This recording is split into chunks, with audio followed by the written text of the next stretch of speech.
মুসলমানরা পুরস্কারের জন্য ঈমান ছেড়ে দেয় নাকি? আল্লামা সাঈদীকে অফার দেওয়া হয়েছিল জেলখানার ভিতরে। আল্লামা সাঈদীকে ওই জালেম স্বৈরাচারী শাসক, দিল্লিতে অবস্থান করছে এমন শাসকরা আল্লামা সাঈদীকে প্রশ্ন করে বলেছিল, আল্লামা সাঈদী, ওদের হোসেন সাঈদী, আপনার একটা দায়িত্ব হলো জেলখানা থেকে আপনাকে জামিন করে দেব, কুরআনুল কারীমের কথা আর বলতে পারবা না, এই ওয়াদা করতে হবে। নাম্বার 2 হলো আপনি অন্য একটা দল করেন।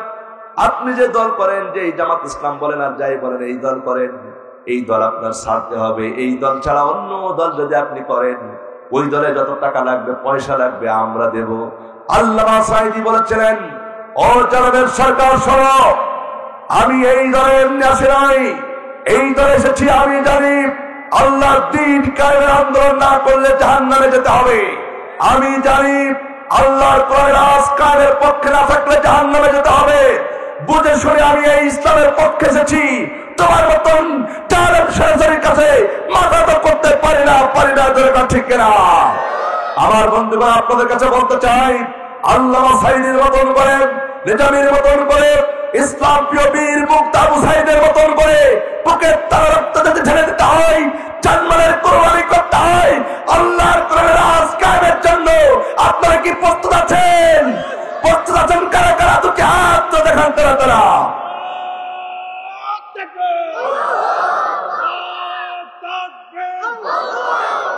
ইসলামের শত্রুরা হুঁশিয়ার সাবধান। আমার বন্ধুগণ, আল্লামা সাঈদীকে এই অফার দেওয়া হয়েছে, কিন্তু আল্লামা সাঈদী সব অফারকে ওভারটেক করে দেশবাসীকে জানিয়ে গেলেন, বাংলার মুসলমানেরা, আমি ইচ্ছা করলে কোটি কোটি টাকার মালিক হতে পারতাম, আমি ইচ্ছা করলে পারে শহীদ আরবে গিয়েও আমার জীবনটা কাটাতে পারতাম, কিন্তু আমি সেটা করি নাই। আমি বাংলাদেশে এসেছি জেনে শুনে, আমি জানি আমি একজন নির্দোষ মানুষ। আল্লামা সাঈদী নির্দোষ, তার প্রমাণ দিয়েছিল শুকরঞ্জন বালি। তার নাম কি? শুকরঞ্জন বালি। জানাজার ময়দানে, পিরোজপুরে সেই জানাজার ময়দানে আল্লামা সাঈদী ফাউন্ডেশনে, সেখানে লক্ষ লক্ষ জনতার সামনে শুকরঞ্জন বালি বলেছিল, আমরা জানি যে আল্লামা সাঈদ একজন নির্দোষ, তিনার মতন মানুষকে মিথ্যা মামলা দিয়া তাকে জেলখানায় বন্দী করা হয়েছিল। ঠিক কিনা? আমার বন্ধুরা, এত পরীক্ষা দিয়েছে, আমরাও তো পরীক্ষা দিতে হবে আমাদেরকেও, কারণ দুর্দিন আবার আসতে পারে যে কোনো সময়। এই জন্য সর্বদা আমাদের ঈমানের প্রতি অবিচল থাকতে হবে। ঠিক কিনা? আমার বন্ধুগণ, যে কথা বলতেছিলেন, আব্দুল্লাহ ইবনে হুযায়ফা তো কি অফার দেওয়া হয়েছিল? জালেম স্বৈরাচারী শাসক অফার দিল, রোম সম্রাট অফার দিয়ে বলল, আব্দুল্লাহ ইবনে হুযায়ফা এইভাবে হাত ধরে বলছেন, আব্দুল্লাহ ইবনে হুযায়ফা রে, তুমি এখন কিন্তু আমাদের কাছে বন্দী হয়ে গেছো, এখন যদি তোমাকে মেরে ফেলি কেউ তোমাকে বাঁচাতে পারবে না, এখন যদি তোমাকে হত্যা করে ফেলি দুনিয়ার কোনো মানুষ তোমাকে বাঁচাতে পারবে না। আব্দুল্লাহ ইবনে হুযায়ফা, তবে একটা কথা শোনো, যদি তুমি কালেমা ছেড়ে দাও তোমাকে মারবো না, বরং তোমাকে জামায়া ধরে রাখবো। বলুন সুবহানাল্লাহ। এইটা সব বোঝো তো? আমার বন্ধুগণ, আপনারা তো অনেক ওয়াজ ভালো বুঝছেন, আল্লাহ কবুল করে বলে আমি। আমার বন্ধুগণ, আব্দুল্লাহ ইবনে হুযায়ফা তিনি কি করলেন? সেই জায়গাতে রোম সম্রাটের সামনে বললেন, রোম সম্রাট শোনো, তুমি যতই যাই বলো না কেন, কালেমা আমি ছাড়তে পারবো না, ঈমান ছাড়বো না। সঙ্গে সঙ্গে আব্দুল্লাহ ইবনে হুযায়ফাকে অফার দেওয়া হলো, বললো, ও আব্দুল্লাহ ইবনে হুযায়ফা, যদি তুমি কালেমা ছেড়ে দাও, এই রাসূলের কালেমা, এই মান যদি তুমি ছেড়ে দাও, বিনিময়ে তোমার পুরস্কার দেব। কি পুরস্কার দেবা? বলল, বিনিময়ে তোমাকে আমার সুন্দর একটা মেয়ে আছে, সব থেকে সুন্দরী মেয়ে, আমার মেয়ের সাথে তোমার জন্য বিয়ের ব্যবস্থা করে দিব। আমার বন্ধুগণ, এরপরে কি পুরস্কার দিবেন? 2 নম্বর পুরস্কার হলো, এই আমার যে রাষ্ট্রে আমি বসবাস করি, রাষ্ট্রের অর্ধেক তোমার নামে লিখে দিব। আমার বন্ধুগণ, এই 2টা পুরস্কার তোমাকে দেব। আর যদি আমি মরে যাই, যদি তুমি কালেমা ছেড়ে দাও, আমি মরে যাওয়ার পরে তামাম রাষ্ট্রের মালিক তুমি নিজেই হয়ে যাবা। আমার বন্ধুগণ, এমন প্রস্তাব যখন দিয়েছে, হযরত আব্দুল্লাহ ইবনে হুযায়ফা ডাক দিয়ে বললেন, রোমের কুকুর শোনো, তুমি যে কালেমা ছেড়ে দেওয়ার কথা বলতেছো, তুমি কি জানো না? তুমি তো জানো না এই কালেমার এত মূল্য, এই কালেমার এত দাম, এই কালেমার কারণে মানুষ জান্নাতে যাবে। এমন কালেমা আমি পড়েছি, যেই কালেমা এক পাল্লায় দেওয়া যদি হয়, কালেমা যদি এক পাল্লায় দেওয়া হয় আর তাম পৃথিবী যদি এক পাল্লায় দেওয়া হয়, আল্লাহর কাছে এই কালেমার দাম অনেক বেশি হয়ে যায়। বলি সুবহানাল্লাহ। আমার বন্ধুগণ, সেই জন্য আব্দুল্লাহ ইবনে হুযায়ফা বলল, জালেম আমি কালেমা ছাড়তে পারবো না। আমার বন্ধুগণ, কালেমা না ছাড়ার কারণে কি কষ্ট হয়েছে দেখে, কি নির্যাতন তাকে করা হয়েছে। আমার বন্ধুগণ, কি পরীক্ষা তাকে দিতে হয়েছে। মুমিন তো সব সময় পরীক্ষা দিতে থাকে, মুমিনদের পরীক্ষা হলো সব থেকে বেশি। কারণ আল্লাহ রাব্বুল আলামিন কুরআনুল কারীমে সূরা বাকারা 155 নম্বর আয়াত আল্লাহ পাক বলেন, وَلَنَبْلُوَنَّكُمْ بِشَيْءٍ مِّنَ الْخَوْفِ وَالْجُوعِ وَنَقْصٍ مِّنَ الْأَمْوَالِ وَالْأَنفُسِ وَالثَّمَرَاتِ وَبَشِّرِ الصَّابِرِينَ। জোরে বলি আল্লাহু আকবার। আল্লাহ পাক কুরআনুল কারীমে 2 নম্বর সূরা বাকারার 155 নম্বর আয়াত আল্লাহ পাক সুন্দর করে বলছেন, বান্দা ওয়ালানাবলুওয়ান্নাকুম বিশাইইন মিনাল খাউফ, আমি অবশ্যই ঈমানদারদের পরীক্ষা করব, মুসলমানদের পরীক্ষা করব। কোন কিছুর ভয় ভীতি দ্বারা, খোদার যন্ত্রণা দ্বারা সন্তানাদি নষ্ট হয়ে যাবে, জানমালের ক্ষতি হবে, জেল জুলুম দেওয়া হবে, তারপরও মুসলমান ঈমানদার যারা তারা কোনদিন এই মালের পথ থেকে দূরে সরে যাবে না। জোরে কার ঠিক কিনা? আমার বন্ধুগণ, সে আব্দুল্লাহ ইবনে হুযায়ফা এবার থেকে অফার দেওয়া হলো, ও আব্দুল্লাহ ইবনে হুযায়ফা তুমি এই কালেমা ছাড়বে কিনা? বললো কালেমা ছাড়বো না। আমার বন্ধুগণ, সর্বশেষ তাকে কি করা হলো, এমন করে একটা সুন্দর করে ডেক তৈরি করা হয়েছে। আমার বন্ধুগণ, জালেম শাসক সেই সময় ছিল, এই সময়ও আছে, ঠিক কিনা? ওই সময় কিন্তু জালেম শাসক রোম সম্রাট, সেও কিন্তু মুসলমানদের ঈমানদারদের অত্যাচার করেছে। আমার দেশেও কিন্তু জালেম সরকারি যারা আছালো অন্যায় ভাবে আয়নাঘর তৈরি করে মানুষকে টর্চার করেছে। ওই সময়ও নির্যাতন করেছে, আবার এই সময়ও বাংলার জমিনে কিন্তু করা হয়েছে আয়নাঘর তৈরি করে।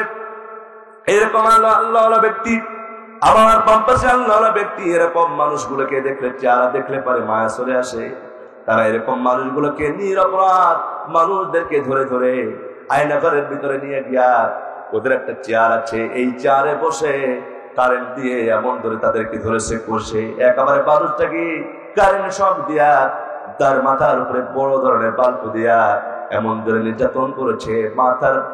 মাথার সমস্ত মগজগুলো সব একেবারে শিরা উপশিরা গুলো একেবারে সব অচল করে দিয়েছে, যাতে করে ম্যাড হয়ে ওখান থেকে দুনিয়াতে ফেরে যাবে। বা ঠিক কিনা? এমন নির্যাতন করেছে। আমার বন্ধুগণ, নির্যাতন যারা করেছে তাদের হিসাব দুনিয়াতে দিতে হবে, আমার বন্ধুরা আখিরাতেও তারা হিসাব দিতে হবে। আমার বন্ধুগণ, এই জন্য আপনাদের কাছে বলতে চাই, আমরা এখানে যারা আছি আমরা কিন্তু সবাই আল্লাহর গোলাম। কোন দলের কথা বলবো না, বরং যারা অন্যায় করবে তাদের বিপক্ষে আমরা সবাই রুখে দাঁড়াবো। জোরে পার ঠিক কিনা? আমার বন্ধুগণ, এরপরে ওই যে আব্দুল্লাহ ইবনে হুযায়ফার জন্য বিশাল আকারের ডেক তৈরি করেছেন, ওই ডেকের ভিতরে হাজার হাজার মন তেল ঢেলে দিয়েছে। কি মন? কত মন? হাজার হাজার মন তেল। আমার বন্ধুগণ, তেল ঢেলে দিয়ে ওই তেলের তরে আগুন যখন জ্বালানো হলো, এমন সময় আগুন জাল দেওয়া হয়েছে। আগুনগুলা জাল দেওয়ার পরে তেলগুলো টকবক করে ফুটতেছে। এমন সময় তেলগুলো যখন গরম হয়ে গেছে, আমার বন্ধুগণ তারা চিন্তা করলো, এই সময় যদি কোনো মানুষকে ওই আগুনের ভিতরে ফেলে দেওয়া হয়, সঙ্গে সঙ্গে পুড়ে যাবে, মাছ ভাজা হয়ে যাবে পুড়ে। এমন সময় কি করা হলো, আব্দুল্লাহ ইবনে হুযায়ফা এবং তার 50 জন সৈন্য সবাই মিলে এক জায়গায় করা হয়েছে। আমার বন্ধুগণ, ওই তেলের সামনে যখন হাজির করা হলো, তেলগুলো টকমক করে ফুটতেছে। এই সময় ওই জালেম সরকারি শাসক, আমার বন্ধু রোম সম্রাট বলল, অর্ডার করে বলল, ও আব্দুল্লাহ ইবনে হুযায়ফা, এবার তুমি দেখো কি খেলা করি, তোমার সৈন্যদেরকে সব আগুনের ভিতরে পুড়ে মেরে ফেলবে, একটা বাঁচাতে দেবো না। আব্দুল্লাহ ইবনে হুযায়ফা বললেন, আমার সৈন্যদেরকে এই তেলের ভিতরে নয়, যদি সরাসরি হত্যা করে ফেলো, আমার সৈন্যদেরকে যদি মেরে দুনিয়া থেকে বিদায় করে দাও, আল্লাহর কসম করে বলি ইমানের পথ থেকে এক চুল পান দূরে সরে যাব না। আমরা মুসলমান, মোদের বুকে আল কোরআন, জীবন দিব তবু মোরা দিব না ঈমান। ঠিক না? যে ঈমান জোরে জ্বলে ওঠে না, যে ঈমান সত্যের কথা বলে না, ঠিক না ঠিক? যে ঈমান পরজনে চলে ওঠে না, যে ঈমান সত্যের কথা বলে না, যে ঈমান অন্তরে নাই, যে ঈমান অন্তরে নাই, মুখে ফুটাই কথার কলি, কিভাবে তারে বলো ঈমান বলি, কিভাবে তারে বলো ঈমান বলি, ঠিক না? আমার বন্ধুগণ, আব্দুল্লাহ ইবনে হুযায়ফা এবং তার সৈন্যদেরকে যখন ওই তেলের সামনে হাজির করা হয়েছে, এমন সময় রোম সম্রাট একটা কাজ করলো। আব্দুল্লাহ ইবনে হুযায়ফার একটা সৈন্যকে আব্দুল্লাহ ইবনে হুযায়ফার সামনে আগুনের ভিতরে ফেলে দেওয়া হয়েছে। জীবিত একটা মানুষকে, আল্লাহর বান্দারা, জীবিত একটা মানুষকে যখন শরীর থেকে পোশাক খুলে নিয়ে ওই আগুনের ভিতরে যখন ফেলে দেওয়া হলো, সঙ্গে সঙ্গে মাছ ভাজলে পরে যেমন মাছ ভাজা হয়ে যায়, তেলের উপরে দিয়ে একটা মাছ যেমন করে ভাজলে মাছ ভেজে একেবারে পোড়া মতন হয়ে যায়, আমার বন্ধুগণ আব্দুল্লাহ ইবনে হুযায়ফা লক্ষ্য করে দেখলেন তার সৈন্যদের ভিতরে একজন মুসলমানকে যখন আগুনের ভিতরে ফেলে দেওয়া হয়েছে, আমার বন্ধুগণ হাতের থেকে শুরু করে গায়ের চামড়া, পিঠের চামড়া, পুকুরের চামড়া গুলো সব পুড়ে একেবারে ছাই হয়ে গেছে। ওই মানুষটি ছটফট করতে করতে তেলের ভিতরে তার মৃত্যুটা হয়ে গেল, দুনিয়া থেকে সে বিদায় নিয়ে নিল। আব্দুল্লাহ ইবনে হুযায়ফা এবার বললেন, ও সম্রাট শোনো, তুমি যে একজন মানুষকে, নিরপরাধী মানুষকে হত্যা করলে, এর জবাব একদিন আল্লাহ পাকের কাছে তোমার দিতে হবে, জোরে পান ঠিক কিনা? আবার বন্ধুগণ, তারপর আব্দুল্লাহ ইবনে হুযায়ফা তার দিলটা নরম হলো না, ঈমান তিনি ছাড়লেন না। এবার আব্দুল্লাহ ইবনে হুযায়ফা এই দৃশ্য দেখার পরে তার দুই চোখে যখন পানিগুলো টপ টপ করে পড়তেছে, সঙ্গে সঙ্গে রোম সম্রাট ওই সন্তরা আসছে, চিন্তা করলো আব্দুল্লাহ ইবনে হুযায়ফা মনে হয় তার দিলটা নরম হয়ে গেছে, দিলটা মনে হয় নরম হয়ে গেছে, হয়তো বা কালেমা ছেড়ে দেবে, ইসলামের পথ থেকে সে দূরে সরে যাবে। কিন্তু আব্দুল্লাহ ইবনে হুযায়ফা কাঁদতেছেন এই জন্য, আল্লাহর কাছে কেঁদে কেঁদে তিনি বলতেছেন, ভয়ের কারণে কাঁদতেছেন না, বরং তেনাকে হত্যা করা হবে বলে তিনি কাঁদছেন না, বরং আব্দুল্লাহ ইবনে হুযায়ফা কাঁদতেছেন এই কারণে, বলতেছেন, আল্লাহ গো, আমার যদি এরকম পরিণতি হয়, আমাকে যদি আজকে শহীদ করা হয়, আমাকে যদি হত্যা করে ফেলা হয়, ওগো রব্বুল আলামিন, আমি যেন ঈমান হারা না হয়, আমি যেন ঈমানের পথে থেকে যেন আমি মরতে পারি। বলি সুবহানাল্লাহ, আর যদি বলি সুবহানাল্লাহ। ঈমানের পথে অবিচল থেকে আমার মরণ যেন হয়, তোমারই কাছে মিনতি আমার, মহামহিম দয়াময়। ঈমানের পথে অবিচল থেকে আমার মরণ যেন হয়, জোরে জোরে বলুন মারহাবা। আমার বন্ধুগণ, সেই পর্যন্ত আব্দুল্লাহ ইবনে হুযায়ফা তাকে বলা হলো, তোমাকে হত্যা করা হবে, তোমাকেও এরকম করে আগুনের ভিতরে, তেলের ভিতরে পুড়িয়ে মেরে ফেলা হবে, যদি তুমি কালেমা না ছেড়ে দাও। আব্দুল্লাহ ইবনে হুযায়ফা বললেন, যাই বলো না কেন রোমের কুকুর, শোনো, আমি কালেমা ছাড়তে পারবো না। শেষ পর্যন্ত তারা চিন্তা করলো, আব্দুল্লাহ ইবনে হুযায়ফাকে এখন মারলে পরে আমাদের হয়তো ক্ষতি হয়ে যাবে, কারণ আব্দুল্লাহ ইবনে হুযায়ফা হয়তো একটা দেবতা হবে, সে মানুষ নাই, কারণ তার চোখের সামনে মানুষ মরে গেল, সৈন্য মরে গেল, তার দিলটা নরম হলো না, ভয় হলো না, তার দিলের ভিতরে কেবলমাত্র একমাত্র ভয় আছে, কার? আল্লাহর ভয় আছে। আমার বন্ধুগণ, শেষ পর্যন্ত রোম সম্রাট এবং তার দলবলেরা সবাই চিন্তা করলো, আব্দুল্লাহ ইবনে হুযায়ফার পরীক্ষা আমরা নেব না, পরীক্ষায় সে পাস করেছে, আজকে একটা কাজ করব, এই মুসলমান হয়ে আমরা সবাই জান্নাতি হতে চাই। বলি সুবহানাল্লাহ। রোম সম্রাট এবং তার সৈন্যরা সবাই মিলে আব্দুল্লাহ ইবনে হুযায়ফার হাতে হাত দিয়া কালেমা পড়ে তারা ইসলাম ধর্ম গ্রহণ করেছে। বলি সুবহানাল্লাহ। এই জন্য আমার বন্ধুগণ, পরীক্ষা সবার জীবনে আসবে, পরীক্ষা সবাইকে দিতে হবে। আমার বন্ধুগণ, আর একজন মহিষী নারীর কথা আমার মনে পড়ে গেল। বিশাল একজন নারী ছিলেন, অনেক সুন্দর মনের মানুষ, হযরতি আসিয়া আলাইহিস সালাতু সালাম। আমার মা বোনেরা, আপনাদের জন্য বলতেছি, আসিয়া আলাইহিস সালাম তার স্বামী ছিল কিন্তু কাফের। কি ছিল? স্বামী ছিল কাফের। অনেক নবীর স্ত্রীও কিন্তু কাফের ছিল। আবার অনেক অনেক ইসলাম প্রিয় মানুষদের সন্তান কিন্তু কাফেরে পরিণত হয়ে যায় ইসলাম কবুল না করার কারণে। দরকার ঠিক কিনা? হযরত নূহ আলাইহিস সালাম তিনি যেমন নবী ছিলেন, তার ছেলে কেনান কিন্তু ইসলামের বিপক্ষে ছিলেন। ঠিক কিনা? হযরত নূহ আলাইহিস সালাম ইসলামের পক্ষে ছিলেন, তার স্ত্রী কিন্তু ছিল ইসলামের বিপক্ষে। এই জন্য অনেক সময় দেখা যায় ইমাম সাহেবের ছেলে যাদের একটু ভুল করে, অনেক হুজুরের ছেলে যাদের একটু ভুল করে ফেলে, বলে আব্বার এমন শয়তান সন্তান জন্ম দিয়েছে, এমন এই শয়তানের বাপ্পার জন্ম দিয়েছে, বাপ হুজুর ছেলে বদমাইশ। এই জন্য বাপের মান সম্মান অনেক সময় চলে যায়। দরকার ঠিক কিনা? কিন্তু মনে রাখতে হবে, হুজুর হলেই যে হুজুরের ছেলে হুজুর হবে এমনটি নয়। কারণ হেদায়েতের মালিক কে? আল্লাহ তাআলা। হেদায়েতের মালিক আল্লাহ। আল্লাহ যাকে ইচ্ছা হেদায়েত করবেন, আবার যাকে ইচ্ছা হেদায়েত থেকে দূরে সরে রাখবেন। দরকার ঠিক কিনা? আসিয়া বিবি তিনি ছিলেন ইসলাম প্রিয় মানুষ, কিন্তু তার প্রাণের স্বামী ছিল ইসলামের চরম দুশমন ফিরাউন। দরকার ঠিক কিনা? আমার দেশেও কিন্তু লেডিস মার্কা ফিরাউন বিদায় নিয়েছে দেশ ছেড়ে। আমরা চাই যেন এই দেশে যেন আর কোনো সময় না আসতে পারে। দরকার ঠিক কিনা? আমার বন্ধুগণ, খুনি মানুষকে আমরা দেখতে চাই না। সেই ফিরাউন তিনি কি করলেন? আসিয়া বিবিকে প্রস্তাব দিলেন, আচ্ছা আমি কি শেষ করে দিব না? চলবে চলবে চলবে, সারা রাত চলুক, সকাল মিলে সারা রাত চলুক, হুজুর মরুক। আমার বন্ধুগণ, সারা রাত ওয়াজ আমি করবো না। যে কথা বলতেছিলাম, পরীক্ষা কারে বলে? দেখেন আসিয়া আলাইহিস সালাম তিনিও পরীক্ষা দিয়েছেন। আমার মা বোনেরা, অনেকে বলে যে আমার স্বামী হুজুর এমন স্বামী আমার হয়েছে যে আমার স্বামী কোনোদিন বাড়িতে এসে আমার সাথে ভালো ব্যবহার করে না। একটু তরকারিতে যদি লবণ একটু বেশি হয়ে যায় মারে, আবার একটু লবণ কম হলেও আমাকে মারে।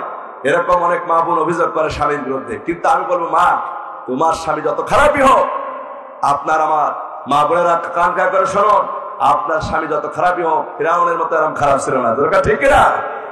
আমার বন্ধুগণ, সেই ফিরাউন আসিয়া বিবিকে অফার করে বলল, আসিয়া তুমি একটু আমার কাছে আসো।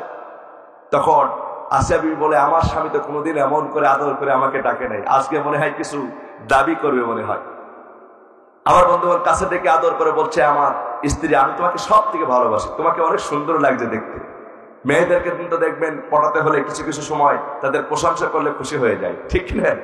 আমার বন্ধুগণ, যাদের স্ত্রী আছে, যদি রাগ করে কোনো সময় তাদের একটু প্রশংসা করবেন, একটু মহব্বত করবেন, দেখবেন অবশ্যই আপনার কথা শুনবে। এটা একটা টেকনিক, এটা খাটাতে হবে। স্ত্রীদেরকে প্রশংসা করতে হবে প্রশংসার মাধ্যমে। যদি তরকারিতে লবণ একটু কম হয়, বলতে হবে রান্না খুবই সুন্দর হয়েছে, কিন্তু আগামী যেন আরো সুন্দর হয় আমি আশা করি। এরকম কথা বললে কি আর কিন্তু রাগ করবে? বরং আরো সুন্দর করে রান্নার চেষ্টা করবে। আমার বন্ধুগণ, আসিয়া আলাইহিস সালামকে এবার ফিরাউন এসে ডাক দিয়ে বলে, ও আসিয়া তোমাকে অনেক সুন্দর লাগছে, দেখতে খুবই সুন্দর তুমি, তোমার মতো স্ত্রী এই জমিনে আর হতে পারে না আসিয়া, কিন্তু আমি তোমাকে অনেক ভালোবাসি। কিন্তু আমার কাছে তোমার কাছে আমার অন্য কোনো দাবি নাই। আমার বড় একটা দাবি হলো, এই এলাকার মানুষ, এই রাষ্ট্রের মানুষ সবাই আমাকে রব বলে মানে, কিন্তু সবাই বলেছে, সবাই প্রস্তাব দিয়েছে, তোমার স্ত্রী যদি তোমাকে রব বলে মানে আমরাও মেনে নিব। বিশাল বেকায়দা। আমার বন্ধুগণ, আসিয়া বললেন, প্রাণের স্বামী তুমি কি জানো না, তুমি হলে আমার একমাত্র স্বামী, স্বামী হিসাবে তোমার কথা সব শুনতে পারবো, কিন্তু একটা কথা মনে রেখো, প্রাণের স্বামী গো, এই হৃদয়ে একজন আর স্থান দিয়েছি, দুনিয়ার কোনো মানুষের স্থান এখানে দিতে পারি না। আমার রব কি, আমার আল্লাহ কি আমি সব থেকে বেশি ভালোবাসি। তোমার যতটা ভালোবাসি তার থেকে বেশি মহব্বত করি আমার আল্লাহ। কারণ হলো আমি কখন মারা যাব জানি না। আমি মরে যাওয়ার পরে দুনিয়ার সবাই আমাকে ভুলে যাবে, সন্তান ভুলে যাবে, বাবা ভুলে যাবে, আপন জনের সবাই ভুলে যাবে, শেষ পর্যন্ত আমার আল্লাহ ছাড়া আমাকে আর কেউ আমার আল্লাহ আমাকে ভুলবে না, সবাই আমাকে ভুলে যাবে। ও প্রাণের স্বামী গো, তোমাকে আমি রব বলে মানতে পারবো না, তোমাকে রব বলে স্বীকার করতে পারবো না, কারণ আমি আল্লাহকে ভয় করি, আল্লাহকে আমি রব বলে মানবো। এমন কথা বলার সঙ্গে সঙ্গে ফিরাউন, মিস্টার ফিরাউন কি করলো, স্ত্রীর উপরে রাগ করে পড়লো, স্ত্রীর সরো, আমাকে যদি রব বলে আজকে স্বীকার না করো তাহলে তোমাকে আজকে হত্যা করা হবে, তোমাকে দুনিয়া থেকে চিরদিনের জন্য বিদায় করে দিব আসিয়া। এমন কথা বলার সঙ্গে সঙ্গে আসিয়া বিবি ডাক দিয়ে বলল, প্রাণের স্বামী গো, মৃত্যুর ফায়সালা দুনিয়ার কোনো মানুষের হাতে নয়, মৃত্যুর ফায়সালা কার হাতে? আসতে বলবে না, কার হাতে? আবার বন্ধুগণ, আল্লামা সাঈদীকে তারা ট্রাইব্যুনাল করে ফাঁসি দেওয়ার জন্য চেষ্টা করেছিল, কিন্তু তারা পেরেছিল নাকি? সেই দিনে পারে নাই। আল্লাহ পাক তাকে নিয়েছেন, কিন্তু যতক্ষণ মৃত্যুর সময় না হয়েছে ততক্ষণ পর্যন্ত আল্লাহ মৃত্যু দেয় নাই। যেন ঠিক কিনা? আবার বন্ধুগণ, আসিয়া বিবি বললেন, প্রাণের স্বামী গো, প্রত্যেকেই মরতে হবে, কুল্লু নাফসিন যায়িকাতুল মাউত, মরবে একদিন, মরণ হবে। কিন্তু আল্লাহ পাক মৃত্যুর জন্য দুইটা শর্ত দিয়েছে। নাম্বার 1 হলো হায়াত ফুরিয়ে যাবে, নাম্বার 2 হলো যেই জায়গায় মৃত্যু হবে ওই জায়গায় পৌঁছাতে হবে। এই দুইটা জিনিস ছাড়া কোনো বান্দার মৃত্যু হবে না। প্রায় স্বামী বাপে যাই বলেন না কেন, আমি ইসলামের পথ থেকে দূরে সরে যাব না, কালেমা আমি ছাড়তে পারবো না, ইসলাম ধর্ম ছাড়া অন্য কোনো মানুষকে আমি রব বলে মানতে পারবো না। এমন কথা বলার সঙ্গে সঙ্গে ফিরআউন কি করলো? নিজের স্ত্রীকেও ছাড় দেয় নাই, নিজের স্ত্রীকে খাটের উপরে শুয়ে দেওয়া হয়েছে।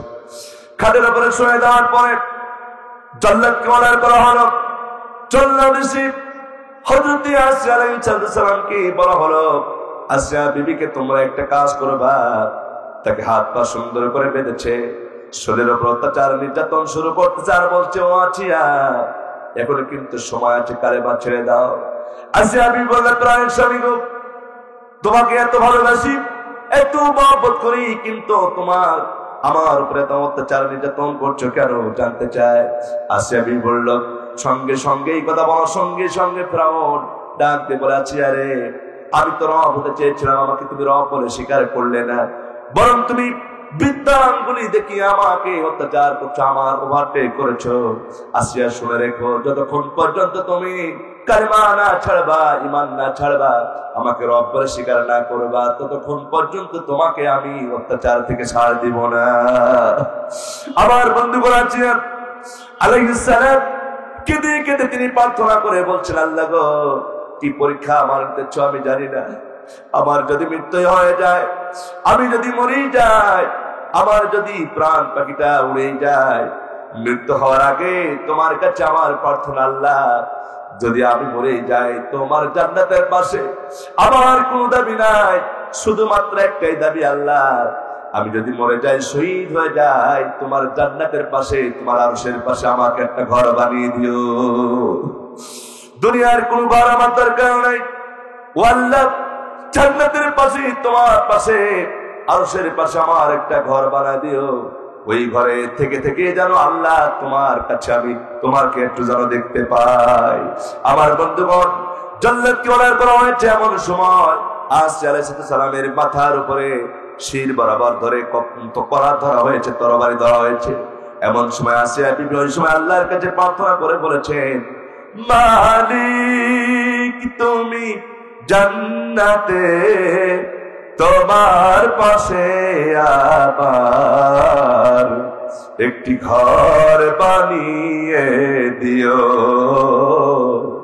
একটি ঘর বানিয়ে দিও, সে বিভীষিকাময় মহাদিনে তোমার প্রতিবেশী করে নিও।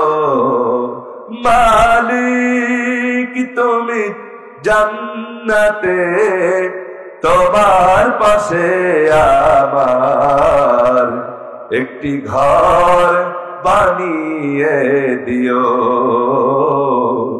একটি ঘর বানিয়ে দিও। যেদিন কেহ আসবে না কারো কোনো কাজে, যেদিন পাপী পাপের বোঝাই মরবে লাজে, পুলসিরা পার হতে গিয়ে পিছলে যাবে কত পথিক, আবার কেহ পুণ্য নিয়ে পার হয়ে যাবে ঠিক ঠিক, ঠিক না? সে মহাদিনে মহাক্ষণে, সে মহাদিনে মহাক্ষণে নবীর পাশে জায়গা দিও মালিক তুমি জান্নাতে তোমার পাশে আমার একটি ঘর বানিয়ে দিও একটি ঘর বানিয়ে দিও জোরে জোরে বলুন মারহাবা একটু জিকির করি সুবহানাল্লাহ ওয়ালহামদুলিল্লাহ জোরে লা ইলাহা সুবহানাল্লাহ আলহামদুলিল্লাহ লা ইলাহা মরণের কালে বুঝিতে পারিবেন কবর গেলে বুঝিতে পারিবেন নবীর কালেমার কতই গুণ লা ইলাহা ইল্লাল্লাহু বলো রে আমার মন লা ইলাহা ইল্লাল্লাহু বলো রে আবুজ মন লা ইলাহা ইল্লাল্লাহ জোরে লা ইলাহা লা ইলাহা ইল্লাল্লাহু মুহাম্মাদুর রাসূলুল্লাহ। আমার মা বোনেরা মুহাম্মদ সাল্লাল্লাহু আলাইহি সাল্লাম আমার মা বোনেরা আপনাদের কাছে বলতে চাই আল্লাহ সবার চেহারা ইউসুফ আলাইহিস সালামের মতন হবে। আমার নবীজি একদিন সাহাবীদেরকে বলেছেন সাহাবীরা যারা কালো মানুষ আছো একটাও জানাতে যাবা না। এখন বলেন তো দেখি আমাদের ভিতরে সবাইকে ফর্সা বলেন, আমি তো নিজেও তো আপনাদের কাতারে, ঠিক কিনা? আমার নবী যখন এই কথা বলেছেন সাহাবীরা একজন কালো সাহাবী রাসূলের কাছে এসে কেঁদে কেঁদে বলছেন হুজুর এমন একটা কথা বললেন, আমি তো নামাজ পড়ি রোজা করি ভালো কাজ করি তারপরও আমি কালো মানুষ বলে কি জান্নাতে যাব না? আমার নবীজি আনন্দ করে বললেন হাসি মুস্কি হাসি দেওয়া বললেন ও সাহাবী যেদিন তুমি জান্নাতে যাবা তুমি আর কালো মানুষ থাকবে না, তোমার চেহারা হয়ে যাবে হযরতে ইউসুফ আলাইহিস সালামের মতন। বলি সুবহানাল্লাহ। ইউসুফ আলাইহিস সালামের মতন চেহারা হয়ে যাবে। একটা মানুষ কিয়ামতের দিন জান্নাতে গেলে পারে সে আর কালো থাকবে না। বলি সুবহানাল্লাহ। এই দুনিয়ায় কালো ধলা গরিব দুঃখী বড় সব কিছু আছে বলেই সমাজের কিছুটা বানাবানি হয়, কিন্তু সবাই যদি ফর্সা হতো আর সবাই যদি বড়লোক হতো কেউ কারে সমাজে মানত না দরকার, ঠিক কিনা? আল্লাহ অনেক রকমের এক একজনের আল্লাহ এক এক নিয়ামত দিয়েছেন। কারো চেহারা সুন্দর দিয়েছেন, কারো অর্থ বেশি দিয়েছেন, আবার কাউকে ভাটা করেছেন, আবার কাউকে উঁচু করেছেন, আবার আল্লাহ পাক কাউকে সুন্দর কণ্ঠ দিয়েছেন, আবার আল্লাহ পাক কাউয়ের কণ্ঠ একেবারে সুন্দর দেয় নাই, ঠিক কিনা? আবার কাউকে মুস্কি হাসি দিয়েছেন। কিছু কিছু মানুষ দেখবেন অভাবী হলেও মুস্কি হাসি দিয়ে কথা বলে, আবার কিছু মানুষ কোটিপতি হলেও তার সামনে থেকে মানুষ দূরে সরে যায় কারণ তার চেহারার ভিতরে কোনো হাসি নাই, ঠিক কিনা? হাসি নাই মুখের ভিতরে, সব আছে হাসি নাই, মুখ গুমরে থাকে। এই বিশ্বসালাম বলছেন যে ব্যক্তি মুস্কি হাসি দেয় তার সাদগার সমতুল্য তার সওয়াব হবে। বলি সুবহানাল্লাহ। আরেকটি কথা বলি, আল্লাহ নবী বলেছেন হাদিস শরীফে যেই বান্দাগুলি দাড়ি পেকে গেছে মুরব্বী মানুষ সাহাবীদেরকে নিয়ে মস্করা করে বলছেন মুরব্বী মানুষ একটা জানাতে যাবে না। এখন আপনারা বলেন মুরব্বী মানুষ কি জানাতে যাবে? সবাই বলেন জানাতে যাবে? যাবে। একজন মুরব্বী দাড়ি পাকা মানুষ এসে বলছেন যে হুজুর আপনি তো এমন একটা কথা বললেন, আমরা তো যুবক ছিলাম, চুল ছিল কালো, যৌবন আমাদের ছিল, শক্তিশালী ছিলাম, কিন্তু বার্ধক্যের কারণে আমরা মুরব্বী হয়ে গেছি হুজুর, আমরা তো নামাজ পড়ি ভালো কাজ করি, আমরা কি জানাতে যাবো না? আবার নবী বললেন সাহাবীরা কোন চিন্তা করো না, টেনশন করো না, যেদিন তুমি জান্নাতে যাবা মুরব্বী মানুষ থাকবে না, তোমার বয়স হয়ে যাবে হযরতে ঈসা আলাইহিস সালামের মতন। বলি সুবহানাল্লাহ। ঈসা আলাইহিস সালাম 33 বছর বয়সে আকাশে উঠেছেন, আবার ঈসা আলাইহিস সালাম কিয়ামতের আগে আসবেন। আমার বন্ধুগণ সেই সালামের মতন আমাদের সকলের বয়স হয়ে যাবে, কেউ আমার মুরব্বী হবে না, সবাই যৌবন ফিরে পাবো। আবার বন্ধুগণ ওয়ালাইকুম আসসালাম, ভালো আছেন? আল্লাহ কবুল করুক। আমার বন্ধুগণ যে কথা বলতেছিলেন হযরত ইউসুফ আলাইহিস সালামের এই ঘটনা আমরা বলতেছিলাম, সবাই কান লাগে শুনুন।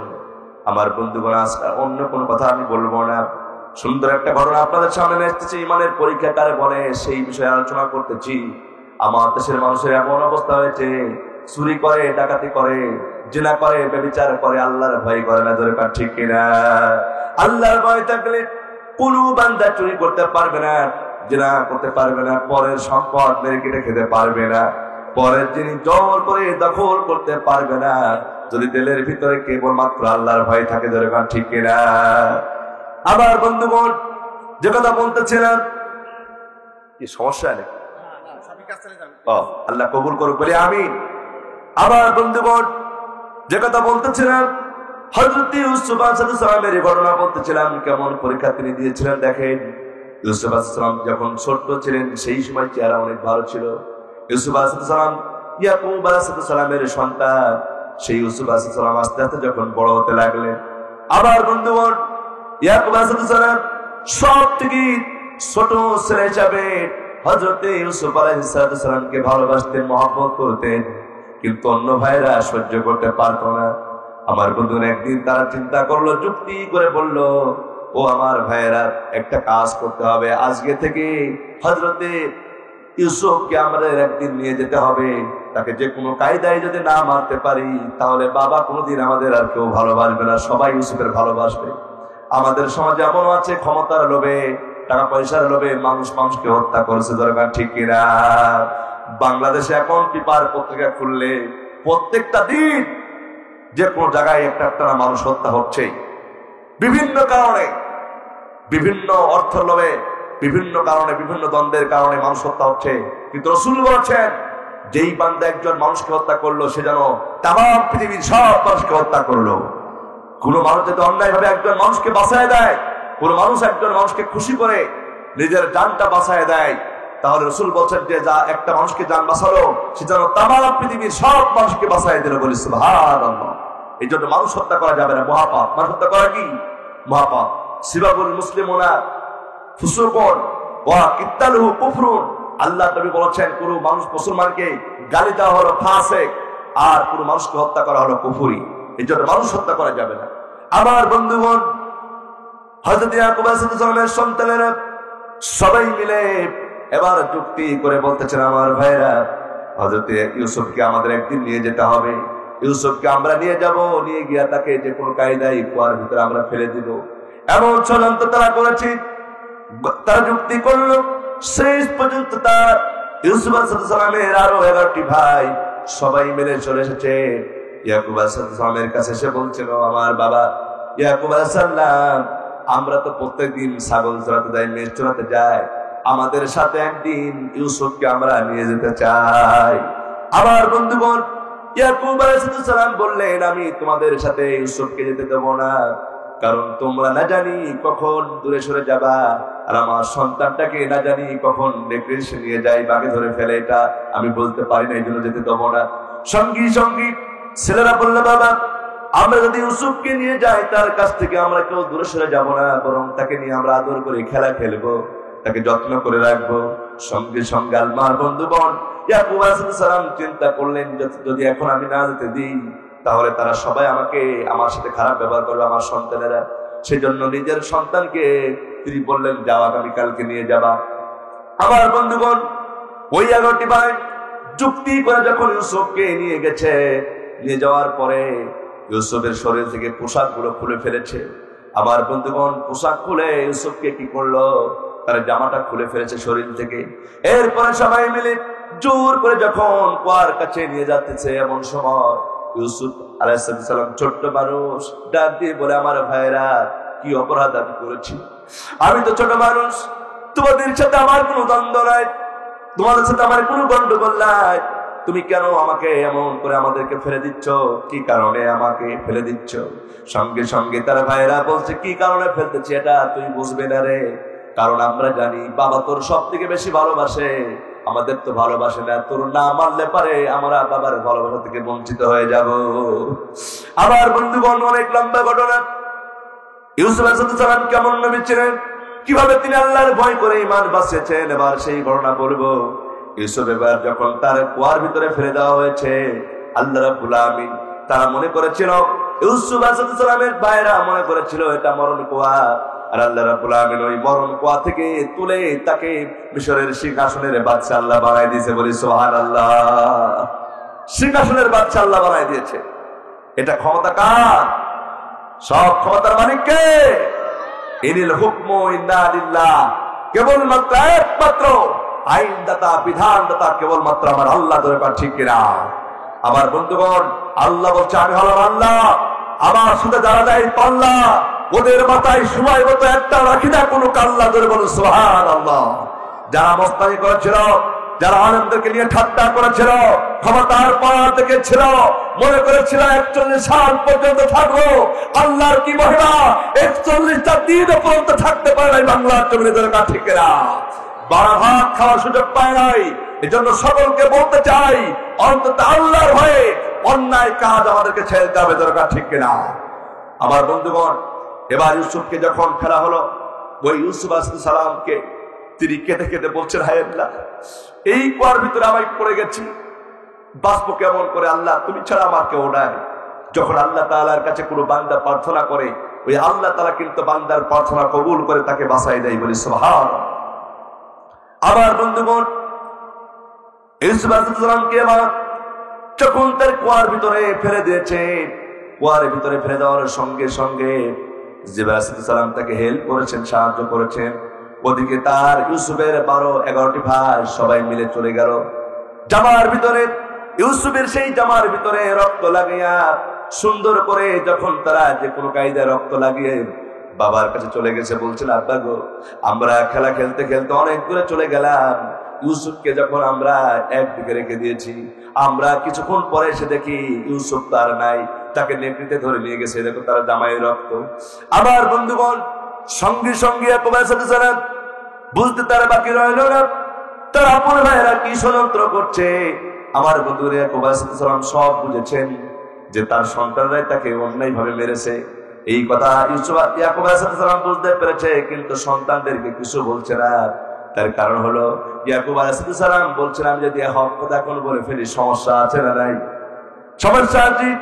এই কারণে তিনি কিছুই বলছেন না। কিন্তু আমার বন্ধুগণ, এইভাবে করে ইয়াকুব আলাইহিস সালামের সন্তান ইউসুফ এবার যখন কুয়ার ভিতরে পড়ে গেছে, ওই কুয়ার ভিতর থেকে পানি তোলার জন্য অনেক মানুষ ওখানে গেছে। বালতি নিয়ে যখন প্রথম বালতি পানি তোলার জন্য নিচে দিয়েছে, দেওয়ার সঙ্গে সঙ্গে আমার বন্ধুগণ আল্লাহ পাক অর্ডার করে দিলেন ইউসুফের, আর দেরি করিস না, এই বালতিটা চিপে ধর।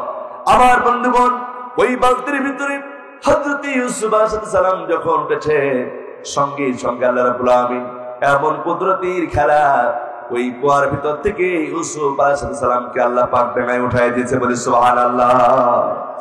ডাঙায় উঠে দেওয়ার পরে হযরত ইউসুফ আলাইহিস সালাম এমন সুন্দর দেখতে। এবার ইউসুফকে তারা বললো, আমরা একটা গোলাম পেয়েছি। আমার বন্ধুরা বললো, আমরা একটা গোলাম পেয়েছি, এই গোলামটাকে আমরা বিক্রি করতে চাই, কেউ কিনবা নাকি? সঙ্গে সঙ্গে আমার বন্ধুগণ ওই জায়গা দিয়া মিশরের বাদশা আজিজ এবং তার স্ত্রী জুলাইখা বিবি দুইজনই ওখানে চলে যাচ্ছিলেন। যাওয়ার সময় তারা বাজারে গিয়ে দেখলো অনেক গোলাম তো আছে, কিন্তু ইউসুফের মতন এমন চেহারার গোলাম আর ওই বাজারে নাই। বলি সুবহানাল্লাহ। পড়বি একেবারে জুলাইখার কানায় পড়েছে, ঠিক কিনা? আমার বন্ধুগণ, সঙ্গে সঙ্গে জুলাইখা প্রাণের স্বামীকে ডাকতে বললো, আমার স্বামী গো, আমার বড় আশা, এই গোলামকে অবশ্যই কিনতে হবে, যত টাকা লাগবে তাও আমাকে কিনে দিতে হবে। আমার বন্ধুগণ, স্বামী চিন্তা করলো, যদি এখন জুলাইখার কথা শুনে যদি আমি এই গোলামকে না কিনি, তাহলে রাতের বেলায় সমস্যা থাকতেও পারে, ভাত বানানোর সময় সমস্যা। যদি স্ত্রী কথা কেউ না শোনে, দেখবেন মনটা রাগ করে স্বামীকে ভাত দেওয়ার সময় কিন্তু পেঁয়াজ ধরে ভাত দেবে, মুখের দিকেও তাকাবে না, ঠিক না? কিছু কিছু মাহফিল আছে, এই এলাকার মাহফিল অনেক ভালো, কিন্তু আমাদের এলাকার কথা বলছি। সঙ্গে সঙ্গে ইউসুফ আলাইহিস সালামের মিশরের বাদশা আজিজ অর্থ দিয়া, ওই সময় যেটা দিয়ে কেনা বেচা হতো, ওই অর্থ দিয়ে কি করলেন, ইউসুফকে কিনে নিয়ে বাড়ি চলে গেলেন। বলি সুবহানাল্লাহ। দেখেন কোন জায়গায় থেকে মিশরের বাদশা হয়েছিলেন ইউসুফ, সেই ঘটনা কি শুনবেন আপনারা? শুনবেন? বলবো আল্লাহ কবুল করুক। বলি আমি এটা আমরা শুনে যাবো যে কিভাবে তার মিশরের বাদশা হলেন, এবং তার ওই যে ইউসুফের পক্ষে কোন বাচ্চা সাক্ষী দিয়েছিল, এটা আমাদের শোনার দরকার আছে না নাই? আমার বন্ধুগণ, ইউসুফ আলাইহিস সালাম এবার কি করলেন, যখন জুলাইখা বাড়িতে চলে গেলেন। আস্তে আস্তে ইউসুফ আলাইহিস সালাম তিনি বড় হতে লাগলেন। আবার বন্ধুগণ, ওই জুলাইখা প্রত্যেকদিন ইউসুফ আলাইহিস সালামের চেহারার দিকে তাকায়। আস্তে আস্তে যখন বড় হয়ে যায়, এমন সময় জুলাইখা চিন্তা করলো, এমন সুদর্শন মানুষ আমার জীবনে কোনোদিন দেখি নাই, অনেক সুন্দর চেহারা। আমার বন্ধুগণের পরে ইউসুফ আলাইহিস সালামের দিকে জুলাইখা প্রতিদিন তাকায়, এটা হলো কোন নজর। আবার বন্ধুগণ, শেষ পর্যন্ত জুলাইখা যখন দেখলো ইউসুফ আলাইহিস সালাম বড় হয়ে গেছে, এমন সময় জুলাইখা ইউসুফকে প্রস্তাব দিয়ে বলল, ও ইউসুফ, আমি তোমাকে সব থেকে ভালোবাসি, মহব্বত করি, ভালোবাসি। আই লাভ কি ইউ। হযরত ইউসুফ আলাইহিস সালাম বললেন, আই হেট ইউ। আমি তোমাকে ঘৃণা করি, তোমাকে ভালোবাসতে পারি না। আবার বন্ধুগণ, জুলাইখা চিন্তা করলো, আমি প্রস্তাব দিলাম, বুড়া হয়ে আমার সাথে ভালোবাসা করতে চায় না, আমাকে প্রেম নিবেদন করতে চায় না, কি করব আমি? সঙ্গে সঙ্গে জুলাইখা চিন্তা করলো, এই ইউসুফকে ধরতে হলে তাকে এমন কায়দায় ধরতে হবে যাতে পালাতে না পারে। একটা রুমের ভিতরে কোন রকম ভাবে, এক নাই দুই নাই, বরং দরজা 7টা দরজা বন্ধ করেছে। তাফসীরে মারিফুল কোরআন পড়ে দেখেছি, আমার বন্ধুগণ, 7টা দরজা বন্ধ করে দেওয়া হয়েছে। ইউসুফকে ওই রুমের ভিতরে নিয়ে গিয়া 7টা দরজা বন্ধ করে হযরত ইউসুফ আলাইহিস সালামকে একটা রুমের ভিতরে নিয়ে গিয়া জুলাইখা বলতেছেন, ইউসুফ রে, আজকে যদি তুমি আমার সাথে প্রেম নিবেদন না করো, আমাকে যদি তুমি আজকে ভালো না বাসো, তাহলে তোমাকে ছাড় দেওয়া হবে না। কারণ তুমি পালিয়ে যেতে পারবে না, বরং তোমার জন্য এই এলাকার আমার রুমের 7টা দরজা আমি তালা লাগাই দিয়েছি, খুলতে পারবা না। আবার বন্ধুগণ, ইউসুফ আলাইহিস সালাম বললেন, জুলাইখা রে, আমি তোমার সাথে প্রেম নিবেদন করতে পারবো না, কারণ আমি দুনিয়ায় কোনো মানুষের ভয় করি না। আনা খাফুল্লাহ, আমি ভয় করি কাকে? ভয় করি কাকে? আল্লাহর ভয় করলে পরের জমি কিন্তু মেরে কেটে খাওয়া যায়। আল্লাহর ভয় করলে গরিবের মাল কোনদিন মেরে কেটে কেউ খেতে পারবে না। আল্লাহর ভয় করলে কোনো মানুষ চুরি করতে পারবে না। আল্লাহর ভয় করলে মানুষ জেনা করতে পারবে না। আল্লাহর ভয় করলে পারেন নিরপরাধী মানুষগুলোকে অন্যায় ভাবে জেলখানায় বন্দী করে ফাঁসির কাছে ঝুলাইয়ে হত্যা করতে পারবে না। দরকার ঠিক না? আবার বন্ধুগণ, আল্লাহর ভয় আমাদেরকে করতে হবে, কারণ আল্লাহ রাব্বুল আমিন এখানে বলছেন, ইয়া আইয়ুহাল্লাযীনা আমানু তাকুল্লাহা হাক্কা তুকাতিহি ওয়া লা তামুতুন্না ইল্লা ওয়া আনতুম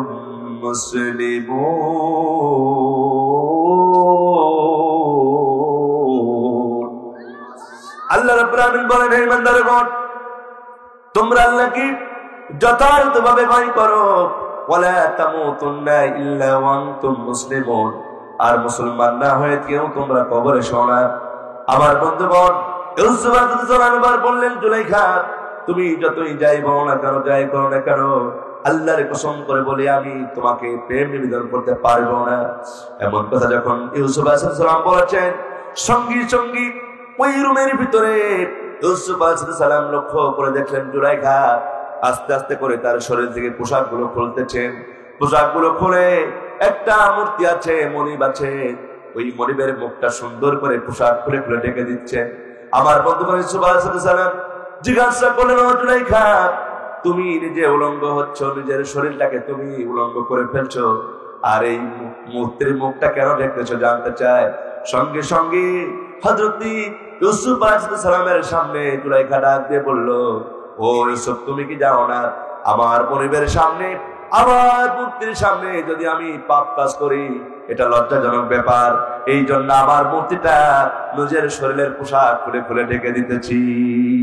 আবার বন্ধুগণ, সঙ্গী সঙ্গী ইউসুফ আলাইহিস সালাম ডাক দিয়ে বলল, জুলাইখা, যেই মূর্তি তাকাতে পারে না, যেই মূর্তি কথা বলতে পারে না, যেই মূর্তি হাত দিয়ে ইশারা করলে বুঝতে পারে না, কোনো আওয়াজ শুনতে পারে না, মাটির তৈরি করা মূর্তি, এই মূর্তির মুখ ঢাকার জন্য যদি তুমি উলঙ্গ হও, শরীর থেকে পোশাকগুলো খুলে যদি তাকে তুমি মুখটা ঢেকতেছ, আমার বন্ধুগণ, আমি তো এমন আল্লাহর গোলাম যে আল্লাহ পাক সব কিছু দেখতে পায়, সব কিছু বুঝতে পারে।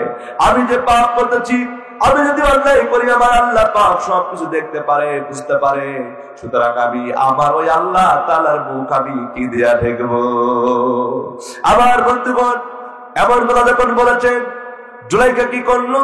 ইউসুফের দিকে এগিয়ে আসতেছে আর বলছে, ইউসুফ রে, বুঝতে পেরেছি তুমি আমার সাথে প্রেম নিবেদন করবে না, কিন্তু একটা কথা মনে রেখো, আল্লাহর কসম করে বলি, তুমি যে আল্লাহ তাআলার বিশ্বাস করো, তুমি যে আল্লাহর ভয় করো, আমি যতই যাই করো না কেন, আমি তোমাকেও কিন্তু আজকে ছাড়বো না। জ্বালারে জ্বালা পাঞ্জাবিওয়ালা, ঠিক কিনা? আমার বন্ধুগণ, এবার যখন এই কথা বললেন, সঙ্গী সঙ্গী ইউসুফ আলাইহিস সালাম চিন্তা করতেছেন কি করব এই মুহূর্তে। আমার বন্ধুগণ, বান্দা, মুমিন বান্দা বিপদ পড়লে ডাকবে কাকে? আসতে বলবে না, কাকে ডাকতে হবে? আল্লাহ তাআলাকে ডাকতে হবে।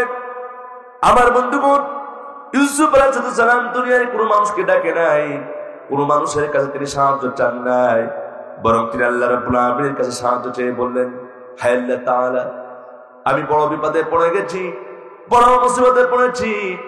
জুলাইখার ষড়যন্ত্রে 7টা দরজা সব তালা লাগাই দেওয়া হয়েছে, আমি কেমন করে পার হব? আল্লাহ, ওগো রব্বুল আলামিন, দয়া করে মেহেরবানি করে আপনি আপনার পক্ষ থেকে আমার জন্য সাহায্য নাজিল করো। জুলাইখার ষড়যন্ত্রের হাত থেকে আমার ইমানটাকে আল্লাহ বাঁচিয়ে দাও। আল্লাহর কাছে যখন সাহায্য প্রার্থনা করেছে, আল্লাহ রাব্বুল আলামিন সুন্দর করে জানাই দিলেন, ইলহামের মাধ্যমে সুন্দর করে আমার রাসূলকে জানাই দিলেন, ওহীর মাধ্যমে আমার রাসূলকে জানাই দিয়েছেন। আর বলছিল, ও ইউসুফ আলাইহিস সালাম, চোখের পানি ফেলে কেঁদো না, কোনো টেনশন করো না, চিন্তা করো না। ওই জুলাইখার ষড়যন্ত্রের 7টা দরজা আমি আল্লাহ রাব্বুল আলামিন সব খুলে দিব, শুধু শর্ত হলো একটা, তুমি কোন দিকে না তাকাইয়া শুধু দরজার দিকে তাকাইয়া একটা দৌড় দিবে। বলি সুবহানাল্লাহ।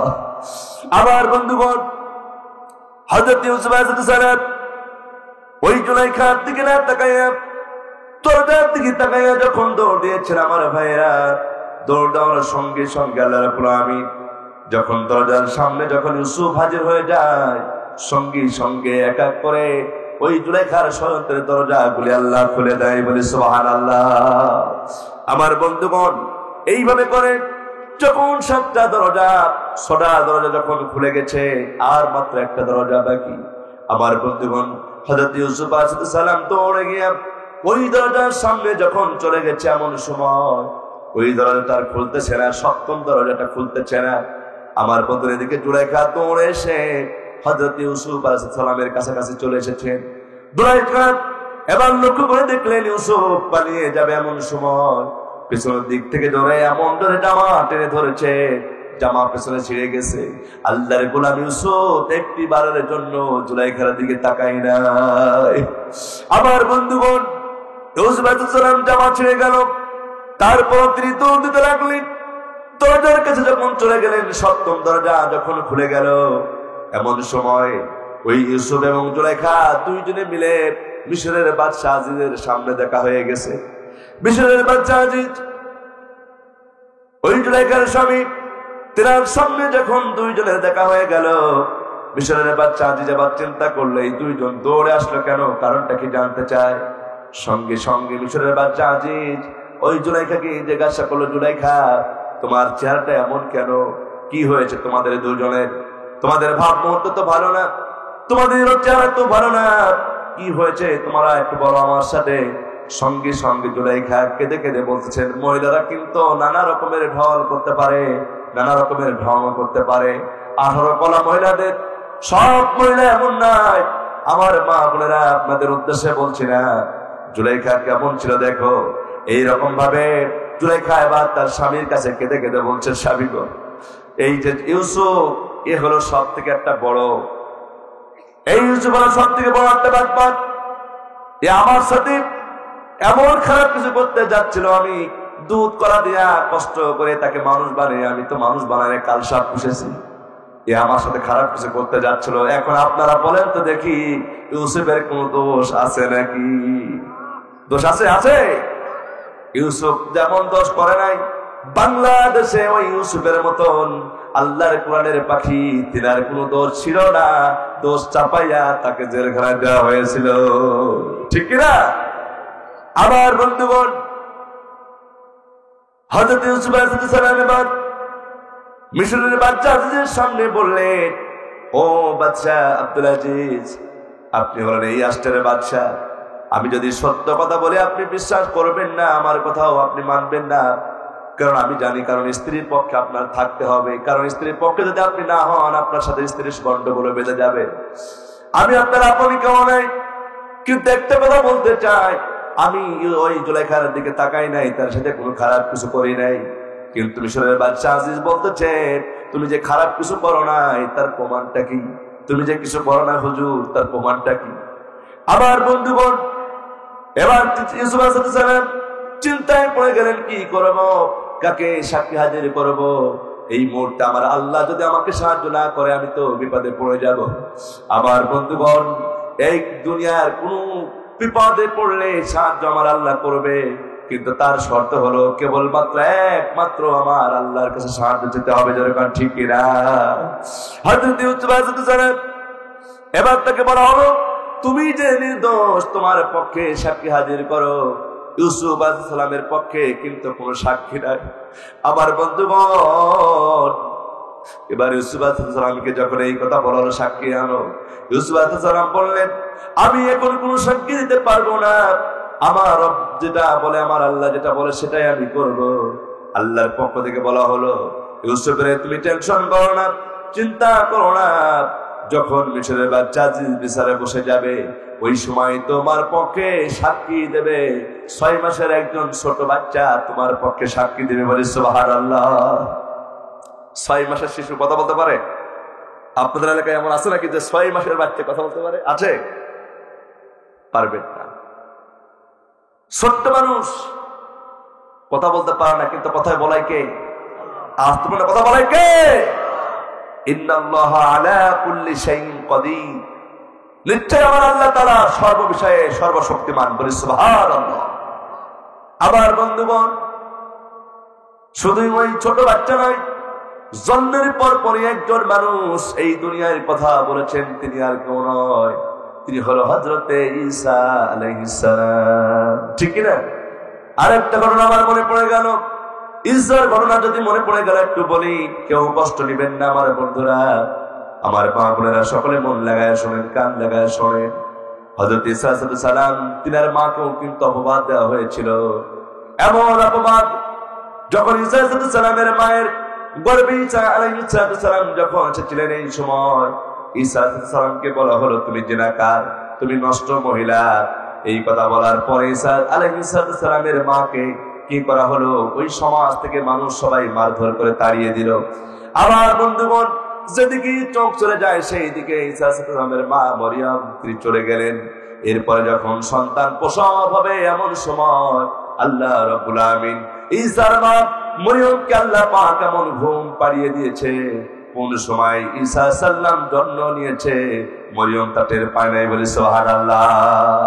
আমার বন্ধুগণ, এবার আমার বন্ধুগণ, ওই মরিয়ম যেই গাছের মরা গাছের নিচে ঘুমিয়ে পড়েছিলেন, ওই গাছ আল্লাহ পাক অনেক সুন্দর সুস্বাদু ফল আল্লাহ পাক দিয়েছিলেন, আর ওই ফল মরিয়ম খেয়েছেন, তার শক্তি আল্লাহ ফিরিয়ে দিয়েছেন।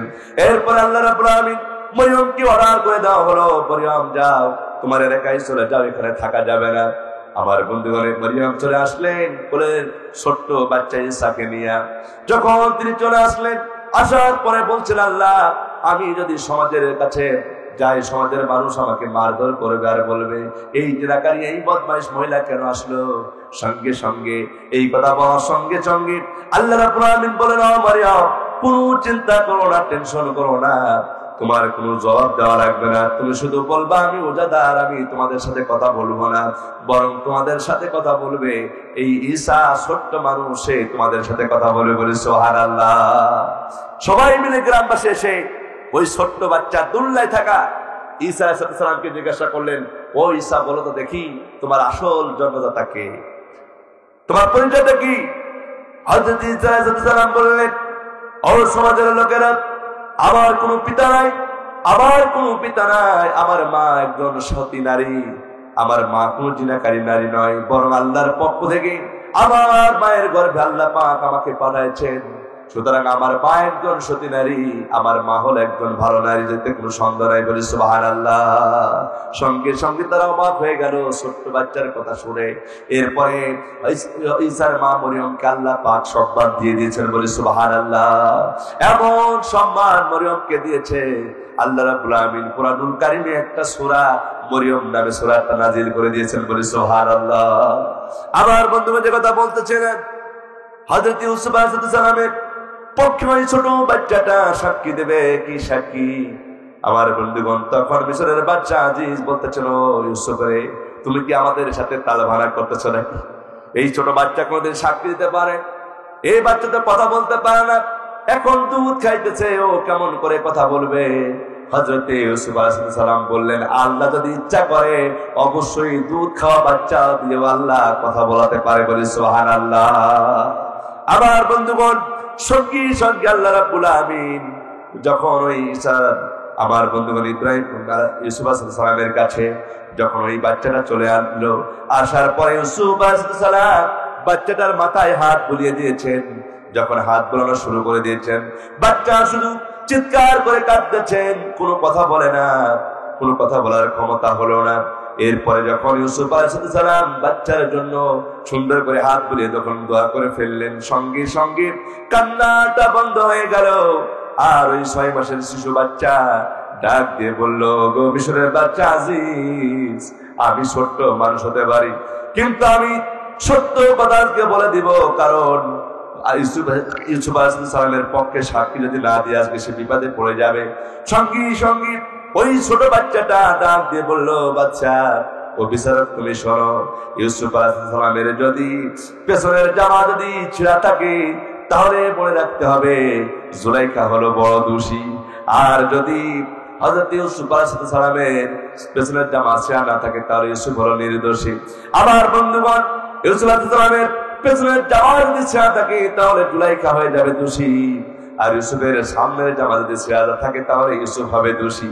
এই কথা যখন বলেছে, ওই এলাকার মানুষ সবাই অবাক হয়ে গেছে। হায় রে, একটু যদি না থাকতো, না সাক্ষী দিত, তাহলে ইউসুফের তো 12টা বেজে যেত। দরকার ঠিক কিনা? শেষ পর্যন্ত ইউসুফ আলাইহিস সালাম ওই জুলাইখার ষড়যন্ত্র থেকে তিনি মুক্তি পেয়ে গেছেন। বলি সুবহানাল্লাহ। আমার বন্ধুগণ, ইউসুফ আলাইহিস সালামের সাথে যে প্রেম নিবেদন করতে জুলাইখা, এটা এলাকার মানুষ সবাই জেনে ফেলল। এবার আজিজের বাদশায় যারা, আজিজের বাসায় যারা কাজ করতো, ওই মহিলারা সবাই মিলে কানাকানি শুরু করে দিল, হায় রে, তুমি কি শুনেছো নাকি ওই জুলাইখা ইউসুফের সাথে খারাপ কিছু করেছে? এরকম খারাপ বিষয় হয় না? হয় না? সমাজে যদি কেউ একটু কোনো কিছু করে, অমুকের বউর সাথে বা কথাবার্তা বলে, বলবে এই শয়তান চলে, ঠিক কিনা? প্রচার হয়ে যায় একটা কিছু দুর্ঘটনা হলে, তখন ইউসুফ আলাইহিস সালামের সাথে যে দুর্ঘটনার কথা, এটা সমাজ সব জেনে গেল, প্রচার হয়ে গেল।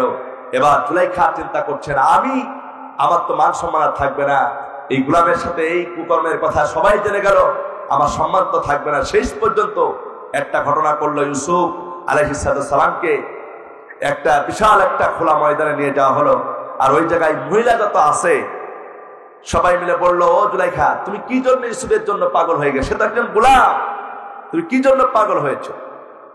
আমার বন্ধুগণ, তখন জুলাইখা নিজের মুখের ভাষা না দিয়ে বলল, তোমরা একটা সুন্দর করে 2 কোল করে বসবা, আর ওই মাঝখান দিয়ে একজন মেহমান তোমাদের মাঝে আনবো, আর তোমাদের হাতে একটা করে লেবু দেবো। কি দেবো? এই ঘটনা কিন্তু আমি আপনাদের বলে আমি বেশি লম্বা আলোচনা করবো না। ঘটনাটা দেখেন কি জন্য জুলাইখা পাগল হয়েছিল, সেটা বুঝে শেষ করব। এবার বলা হলো, তোমাদের হাতে একটা করে লেবু দেওয়া হবে, একটা করে ছুরি দেওয়া হবে। আমার বন্ধুগণ, যখন জুলাইখার ওই বাহিনীদের কাছে, সবার মহিলাদের কাছে একটা করে লেবু আর একটা করে যখন ছুরি দেওয়া হয়েছে, চারিদিকে তারা বসে আছে। এমন সময় জুলাইখা একদিকে বসে আছেন এরকম সিংহাসনে বসে, এবার তিনি ডাক দিলেন, সেই ইউসুফ কই, চলে আসো।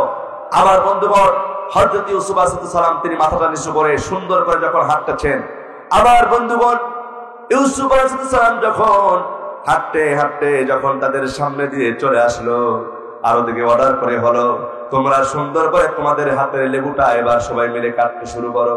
আমার বন্ধুগণ, সবাই মিলে ইউসুফ আলাইহিস সালামের দিকে তাকিয়ে আছে, সুন্দর চেহারার দিকে তাকিয়ে আছে।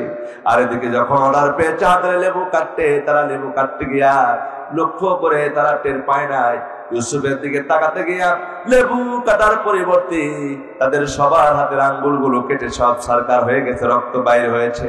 আমার বন্ধুগণ, কোন ফাঁক দিয়ে তাদের হাত কেটে গেছে তারা একটাও কেউ টের পায় নাই, বলি সুবহানাল্লাহ। এই জন্য আমার নবী, আল্লাহ নবী বলেছেন, কিয়ামতের দিন যারা জান্নাতে যাবে তারা অন্তত 5টা গুণ নিয়ে জান্নাতে যাবে। কয়টা গুণ? এটা জেনে যাবো কি যাবো না? বলবো না, শেষ করে দিব? আর আমি বলবো না, অনেক মানুষ উঠে যাচ্ছেন। হ্যাঁ, আপনারা যাই বলেন, মা বোনদের সংখ্যা কিন্তু অনেক বেশি আপনাদের থেকে, ঠিক কিনা? আবার বন্ধুগণ, আপনারা যারা জান্নাতে যাবেন, কোন কোন গুণ নিয়ে আপনারা জান্নাতে যাবেন সেটা বলে আমি শেষ করে দিব। নাম্বার 1 হলো, যারা জান্নাতে যাবে তাদের উচ্চতা হযরতে আদম আলাইহিস সালামের মতো আল্লাহ পাক করে দিবেন, বলি সুবহানাল্লাহ। যারা জান্নাতে যাবে কিয়ামতের দিন, তার আর ভাতও থাকবে না, ছোট মানুষ থাকবে না, সবাই বড় হয়ে যাবে আদম আলাইহিস সালামের মতো, বলি সুবহানাল্লাহ।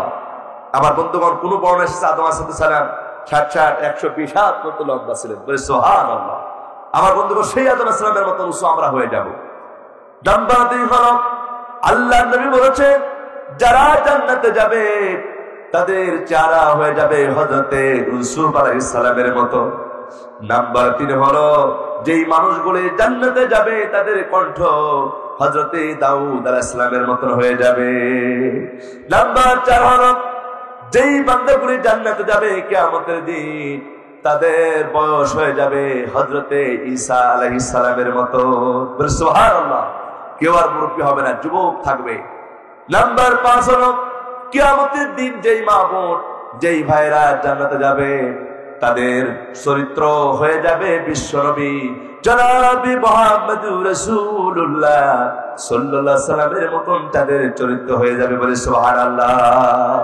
এই 5টা গুণ দিয়ে জান্নাতে যাবে। আল্লাহ তাআলা আমাদের সকলকে ঈমানি অগ্নি পরীক্ষা দিয়ে আল্লাহ তাআলার কাছে খাঁটি মুমিন হয়ে, ঈমানদার হয়ে যেন আমরা জান্নাতে যেতে পারি, সেই তৌফিক আল্লাহ পাক আমাদের সকলকে দান করুন। সকলে বলুন আমিন। আমার মা বোনের দ্বারা এসেছেন, আমার মা বোনদের সংখ্যা অনেক বেশি, এই জন্য মা বোনদের নিয়ে একটা কথা বলবো। আমার মা বোনেরা, আপনারা 4টা কাজ করবেন জান্নাতে যেতে চাইলে। কয়টা কাজ? 4টা কাজ। নাম্বার 1 হলো, আমার মা বোনেরা, আপনাদের জন্য সহজ ওয়াজ করে দিচ্ছি, বেশি লম্বা করবো না। নাম্বার 1 হলো, আমার মা বোনেরা, 5 ওয়াক্ত নামাজ পড়তে হবে। কি করতে হবে? নামাজ পড়তে হবে। আচ্ছা, আপনাদের পড়া লাগবে? সবাই বলুন, লাগবে তো? পড়তে হবে সবাইকে, পুরুষ মহিলা সবাইকে নামাজ পড়তে হবে বয়স হয়ে গেলে, ঠিক কিনা? নাম্বার 2 হলো, আমার মা বোনেরা, আপনাদের রমজান মাসে রোজা রাখতে হবে। এই তার কয়েকদিন পরে আমাদের রোজা, ঠিক কিনা? রাসূলুল্লাহ সাল্লাল্লাহু আলাইহি ওয়াসাল্লাম বলেছেন যে যেই বান্দা একটা মাস রোজা পালন করবে ঈমানান ওয়া ইহতিসাবান গুফিরা লাহু মা তাকাদ্দামা মিন জামবি, যদি কোনো বান্দা ঈমান এবং ইহতিসাবের সাথে একটা মাস রোজা পালন করে, মায়ের গর্ভ থেকে সন্তান জন্ম নিলে ভূমিষ্ঠ হলে যেমন নিষ্পাপ হয়ে যায়, একটা মাস রোজা পালন করলে ওই বান্দা বান্দিকে আল্লাহ তাআলা নিষ্পাপ বানায় দেবে, বলি সুবহানাল্লাহ। আমার বন্ধুরা, এই জন্য রোজা আমরা সবাই রাখার চেষ্টা করবো। মা বোনেরা, যুবক ভাইরা, সবাই মিলে রোজা রাখার চেষ্টা করবো, আল্লাহ কবুল করুন। নাম্বার 3 হলো, মা বোনেরা, স্বামীর খেদমত করতে হবে। অনেক মা বোন আছেন এমন যে স্বামীকে ভালো মানতেই চায় না, স্বামীর সাথে হেসে খেলে কথা বলতেই চায় না, কিন্তু মার্কেটে গেলে দেখবেন কথার বাহার কি। মার্কেটে গিয়ে স্বামীর সাথে হাসি খেলে কথা বলে না, মার্কেটে গিয়ে বলবে ভিন পুরুষের সাথে, ভাইয়া ভালো আছেন, ঠিক কিনা? এই ভাই বলে যে আমি কতদিন আপনাকে দেখি নাই, আপনার জন্য একটা জামদানি শাড়ি কিনে এনেছে বাজার থেকে, ঢাকায় থেকে এনেছে এই জামদানি শাড়ি, আপনার এই শাড়িটা খুবই মানাবে, আপনি যদি কেনেন 1000 টাকায় কিনে 2000 টাকায় বেচবে, তারপর ওই মা বোন কিনবে, ঠিক কিনা? এই মা বোনরা যদি না থাকতো, মার্কেটে না যেত, এদের ব্যবসা বাণিজ্য, ওই যে মার্কেট গুলো সব বন্ধ হয়ে যেত দরকার, ঠিক কিনা? এই জন্য মা বোনেরা অন্তত স্বামীর খেদমত করবেন। আর স্বামীর অর্ডার ছাড়া বাইরে যাওয়া যাবে না, স্বামীর অনুমতি নিতে হবে।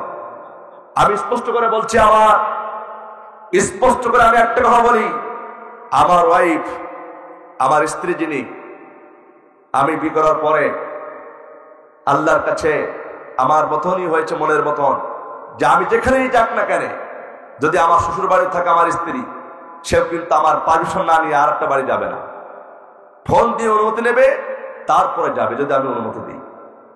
এই জন্য আমার মা বোনেরা চেষ্টা করতে হবে, স্বামীর খুশি করতে হবে। স্বামীর আনুগত্য করা কি? সবাই বলুন, স্বামীর আনুগত্য করা কি? ফরজ, স্বামীর আনুগত্য করা সব ফরজের বড় ফরজ মা বোনেরা, এটা মানার চেষ্টা করতে হবে। স্বামী চলে গেল মাঠে, আর আপনি এদিকে ভ্যানিটি ব্যাগ নিয়ে স্বামীর টাকানো কষ্ট করে ওই টাকাগুলো নিয়ে নিজের ইচ্ছায় মন মতো মার্কেট করলেন, স্বামীকে না বলে। আবার স্বামীরাও এমন যে স্ত্রীরা মার্কেটে যায়, অনেক স্বামী বলেও পারে না, শেষে বলে যার পাশে করগা, ঠিক কিনা? আমি যে কথা বলতেছিলাম, এর জন্য মা বোনেরা স্বামীর আনুগত্য করতে হবে, স্বামীকে মানতে হবে। নাম্বার 4 হলো পর্দা করতে হবে। কি করতে হবে? পর্দা করতে হবে।